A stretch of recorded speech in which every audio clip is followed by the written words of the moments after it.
the start of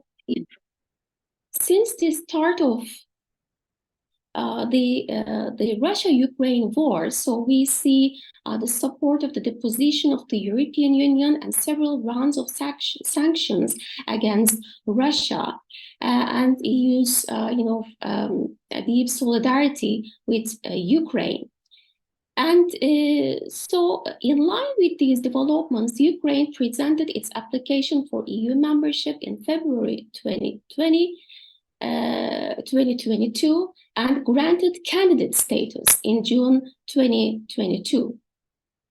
In addition, the European Union provided emergency assistance to the country, emergency support program, and recently Ukraine facility since June 2023, which is an important financial instrument to provide support, flexible support to Ukraine until 2027. So what we see here is that the European neighborhood policy was somehow reshaped with the membership perspective given to Ukraine, considering the dynamics of the Russia-Ukraine war. So here we see the details about the Ukraine facility as an important financial instrument supporting reconstruction, modernization of Ukraine, as well as its capacity building and other technical programs. Well, Moldova is another, I think, country that has directly faced with significant challenges, especially with the start of Russia-Ukraine war. Especially when we consider the start of the relations, again, similar instruments, we have free trade agreement. EU had free trade agreement with Moldova, and that both parties have economic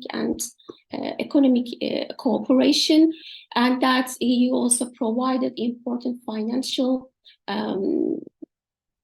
assistance also to Moldova, especially with the start of the Russia-Ukraine war. The European Union, mobilized financial instruments, financial assistance to Moldova, and that it also have provided some kind of a EU path, in the sense that the Republic of Moldova also presented its application for EU membership in March 2022, and it was granted candidate status in June 2022. Of course, the European Union provided a roadmap also for Moldova in terms of its progress in its path towards the European Union. And you may, imagine those things were related more with, justice system reform, fighting with corruption, involving civil society, protection of human rights related issues. But the important thing is that we see that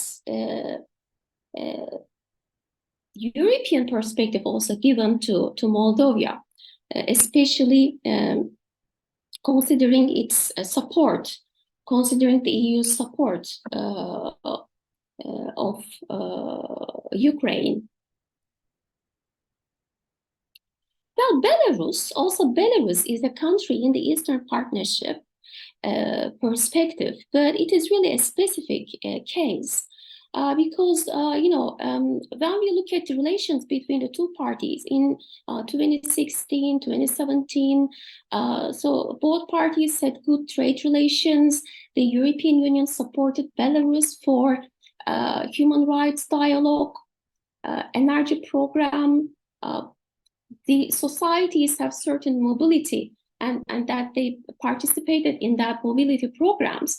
But the thing is that Belarus has suspended its participation in the Eastern Partnership as of June 2021. And since October 2020, the European Union has progressively imposed restrictive measures in response to the developments in Belarus regarding their support of Russia.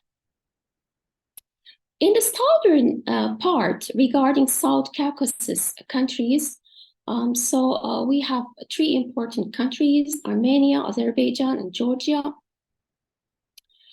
Well, EU-Armenia relations mostly, depend on this enhanced partnership agreement, which was operational since June 2018. And this partnership agreement had a focus on mutual global political and economic interests and stronger cooperation in energy, transport, environment, and trade. So these countries mostly, the energy, trade, transportation, and related issues are important. And of course, in these countries, again, the European Union prioritizes its values regarding rule of law, supporting cooperation between the parties, etc. Again, the same financial instruments are put into practice with Armenia as well. So here in this chart, also we see in more detail EU-Armenian relations. From the economic perspective, EU emerges as Armenia's biggest export market. The European Union supports democratic governance reforms in Armenia with respect to human rights issues. Regarding transportation, energy exchange, we see connectivity between the parties. Also, EU-Armenia visa facilitation and readmission agreement was operational since 2014, and we have,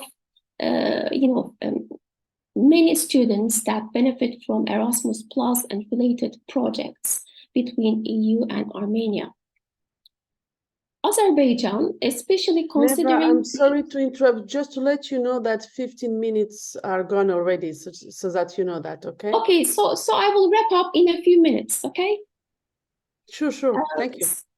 Okay, so Azerbaijan is really an important, I think, partner of the European Union, especially in the changing dynamics of Russia-Ukraine war. The relations is based on, again, partnership and cooperation agreement, but Azerbaijan emerges as an important energy partner for the European Union. So we can here clearly see the importance of the country and how both parties engage with each other from economic governance and connectivity perspective.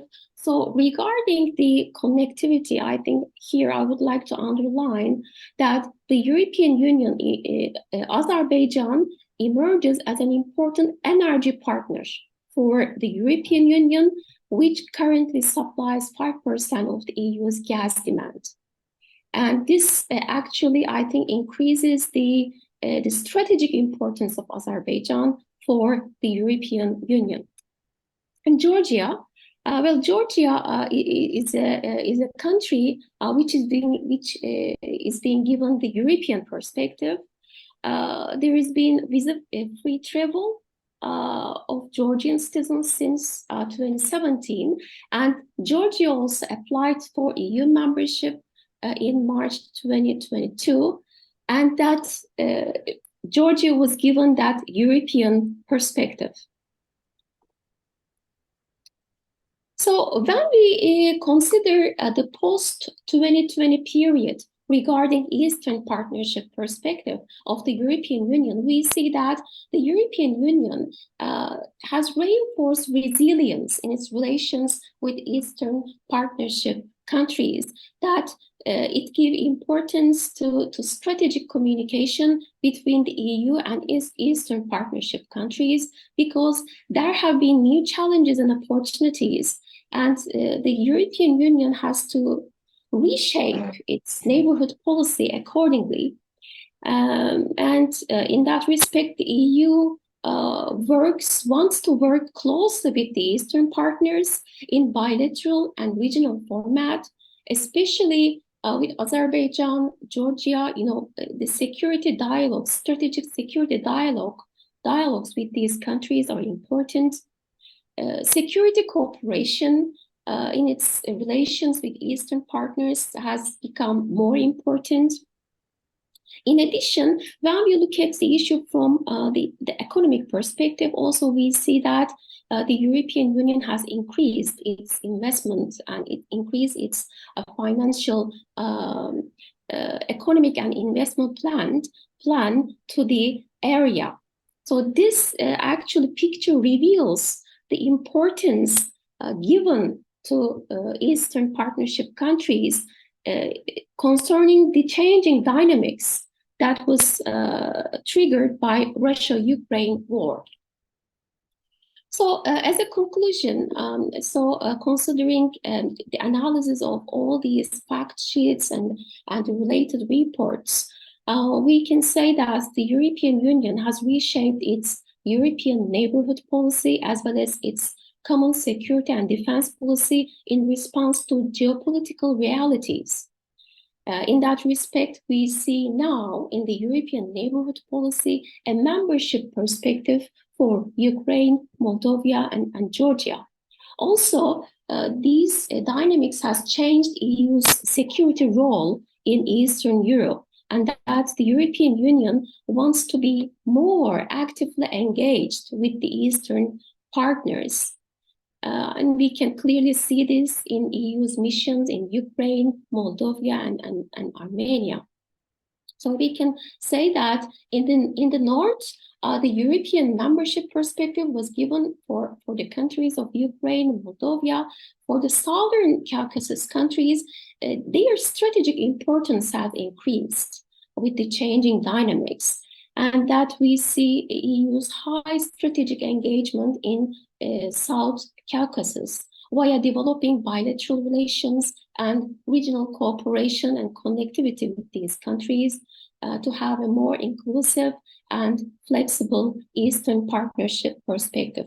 These would be my concluding remarks. Thank you.